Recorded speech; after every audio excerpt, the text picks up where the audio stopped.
This is sort of one of the videos that I really wanted to get the opinions of everybody else's kind of thoughts on it and things like that, because I feel like it's one of those things where people will probably be split a little bit on how they feel about it. Like for me personally, I know how I feel about it, but I'm just curious about how everybody else feels about it. Now, I want to get into it, and then I'll explain kind of my stance on it. So stick around for that. Should be a good video.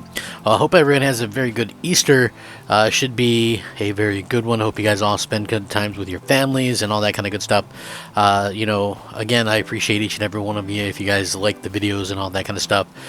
Pretty cool to do that. So please consider liking the videos and maybe even subscribing if you wouldn't mind doing that. Now, we know Game Pass is a thing, and it's a thing that a lot of people enjoy. Let's just be real, a lot of people use Game Pass. I use it, but I always thought for the longest time that Game Pass was more or less a thing that was used in tandem with regular buying habits, right? Like, I was unaware that there were people that hadn't bought games on Xbox in like 4, 5, 6 years due to Game Pass. Like, people have legit said that, and it's not just some people, it's a lot of people. So Microsoft, I think, inadvertently created this thing where people are just not buying games on their platform.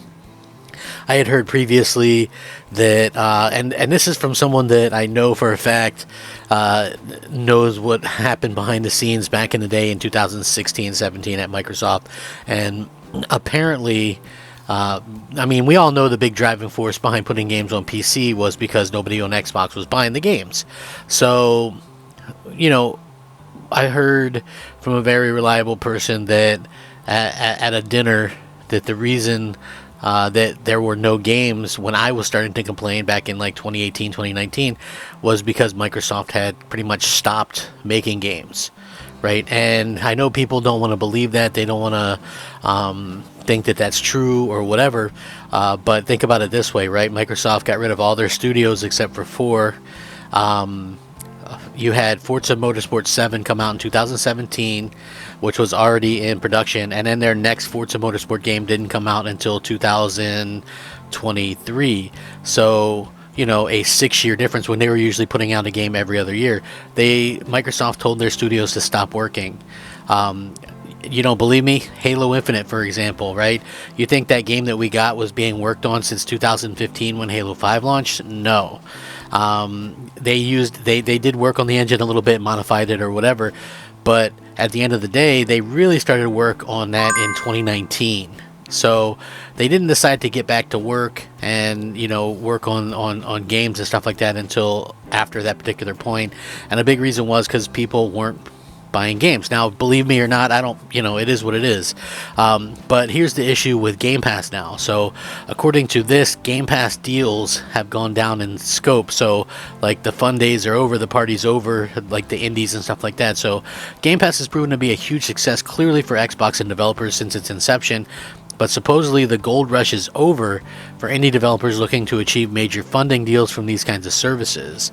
Speaking to an outlet at this year's GDC, the development teams behind Xbox Game Pass releases like Slay the Spire and Darkest Dungeon suggested full on that indie developers are no longer getting the same deals or opportunities from the likes of Xbox Game Pass or Epic Games, the latter for exclusivity agreements. Darkest Dungeon creator Chris Bourassa said that Epic and Microsoft's offers for indie titles have come down in scope in recent times, and the scale of the deals no longer like the big swinging days. And I quote, "The gold rush is over. I come from the Northwest Territories. The town I'm from was built in gold, and then they found diamonds further north. Maybe another paradigm shift is waiting for us, but I definitely think the scale of deals I'm hearing about is significantly diminished from big swinging days. Certainly we got our Epic deal at the right time." Now, the co-founder of Slay the Spire studio, Mega Crit, also summed up how dire the situation is for indie teams in general right now, according to some recent conversations. And I quote, "I talked to at least 5 small teams, like 35 members and under, during GDC, and they're like, Cuts, funding canceled, talks that were going forward on for a year canceled. We're definitely very privileged to be able to self-fund. Otherwise, I'd be very, very, very scared right now. So unfortunately, the industry is experiencing a difficult period, with Microsoft earlier cutting 1,900 jobs, Sony cutting, what, 900 jobs. Everywhere's cutting jobs. And restructuring parts of Xbox. Clearly, that's what Microsoft is doing. Keep in mind that Xbox hasn't officially commented on cutting back on indie deals, and they probably wouldn't, because to be honest with you, we didn't get any kind of idea of what the kind of deals were that they were offering in the first place. So why would we expect to hear about it when they cut back, right? So supposedly each dev gets kind of a different deal or whatever.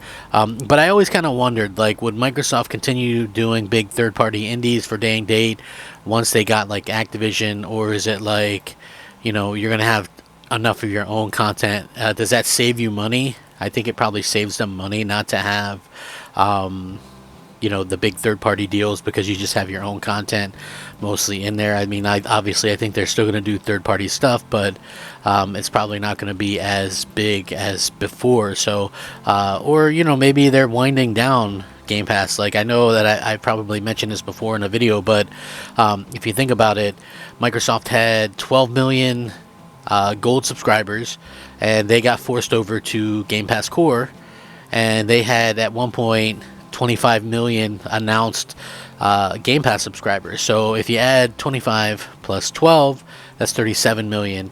But they supposedly have 34 million. So that means they lost 3 million somewhere along the way. And maybe even more. Who knows? Because maybe not all the 12 million gold subscribers rushed over. Maybe some upgraded, maybe some lapsed and didn't want anything.